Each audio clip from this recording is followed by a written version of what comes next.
Police যা কিছু বলছে তার কমপক্ষে 110% মিথ্যা। এই অবস্থায় আমরা দাঁড়িয়ে আছি।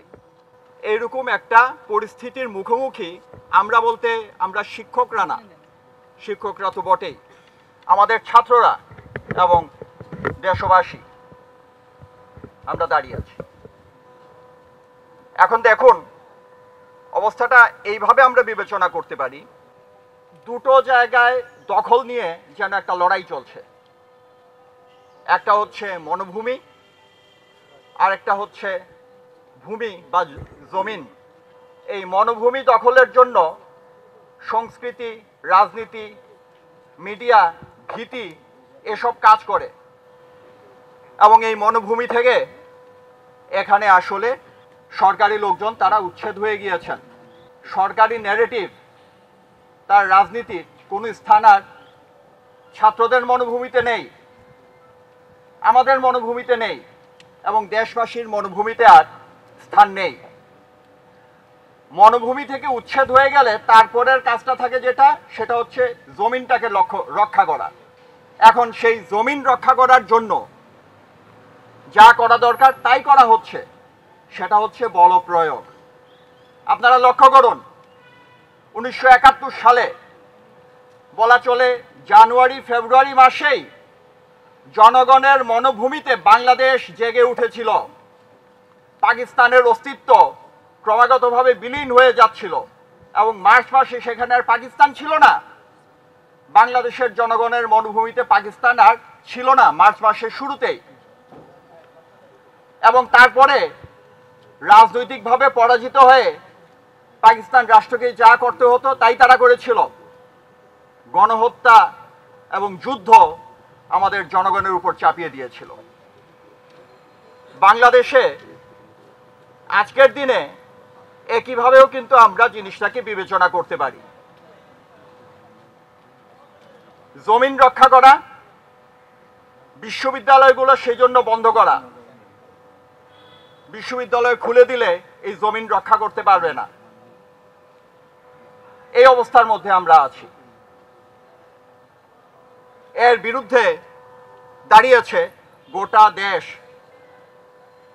আজকের দৈনিক বণিক বার্তায় আমি দেখলাম বদরুদ্দিন উমর, তিনি বলছেন 52 থেকে 2024 পর্যন্ত 5টা গণ অভ্যুত্থান এদেশে হয়েছে, এবং এবারের মতো এত বিস্তৃত, এত রক্তক্ষয়ী গণ অভ্যুত্থান এদেশে হয়নি। এবং এই গণ অভ্যুত্থান কিন্তু চলছে, এটা একদিনে শেষ হয় না। আইয়ুব খানের বিরুদ্ধে যে শেষ যে ধাক্কাটা, সেটা শুরু হয়েছিল তো ডিসেম্বরে 6-7 তারিখের দিকে। আইয়ুব খান পদত্যাগ করেন 25শে মার্চ, সময় লাগে।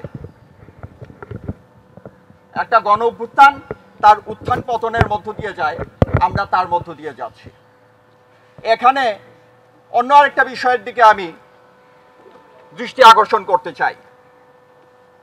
আপনারা দেখবেন হাসপাতালে যারা আহত হয়েছেন তাদের একটি বড় অংশই তারা বুকে অথবা পিঠে গুলি খেয়েছেন। আমি নিজে দেখেছি ঢাকা মেডিকেলের ক্যাজুয়ালিটি ওয়ার্ডে গিয়ে। আরেকটা, সেটা হচ্ছে চোখে ছড়রা গুলি লেগেছে কয়েকশত, পত্রিকার রিপোর্ট অনুসারে। তৃতীয়ত যেটা, সেটা হচ্ছে স্নাইপার দিয়ে হত্যা করা হচ্ছে। কিছু কিছু ভিডিও দেখা যাচ্ছে। আমরা এসবের বিশেষজ্ঞ নই, কিন্তু লক্ষ্য করুন এই কায়দাটা কারা ব্যবহার করে। পশ্চিম তীরে দখলদার ইসরায়েলিদেরকে আমরা দেখেছি স্নাইপার তারা ব্যবহার করে সেখানকার ইন্তিফাদা গণ অভ্যুত্থানকে ঠেকানোর জন্য। আর অধিকৃত কাশ্মীরে আমরা দেখেছি ভারতীয় সেনাবাহিনী তারা এই অন্ধ করে দেওয়ার যে গুলি, এটা কিন্তু তারা সেখানে করছে। শত শত উদাহরণ আছে সেখানে। তাহলে এই ধরনের ঘটনা এদেশে তো আমরা আগে দেখিনি কখনো, যে গণ আন্দোলনে স্নাইপার দিয়ে হামলা এবং চোখকে অন্ধ করে দেয়া। এটা কি ইসরায়েল এবং ভারত থেকে বাংলাদেশে আমদানি হলো? এসব প্রশ্ন তো আজকে এখন জনগণের ভেতর থেকে উত্থিত হচ্ছে, লোকে কথা বলছে, এবং আমরাও সেটা শুনতে পাচ্ছি। আমি শেষ করব এই জায়গায় এসে 1969 সালে অধ্যাপক শামসুজ্জোহা ছাত্রদের রক্ষা করতে গিয়ে শহীদ হয়েছিলেন ফেব্রুয়ারি মাসে। আমরা এখানে যারা জমায়েত হয়েছি আমরা শহীদ শামসুজ্জোহার উত্তরাধিকারী, উত্তরসূরি। আর আমাদের যে সন্তানরা, যে ছাত্ররা যে অধিকারের জন্য যে বৈষম্যহীনতার বিরুদ্ধে দাঁড়িয়েছে, লড়াই করছে, তারা হচ্ছে মুক্তিযোদ্ধাদেরই উত্তরসূরি। এই লড়াইয়ের ফলাফল কি হবে সেটা ইতিহাসই আমাদেরকে নির্দেশ করছে, এবং আমাদের করণীয় কি সেটাও ইতিহাস আমাদের উপর সেই দায়িত্ব চাপিয়ে দিয়েছে। আমরা সেই দায়িত্ব নিশ্চয়ই পালন করব। সবাইকে ধন্যবাদ।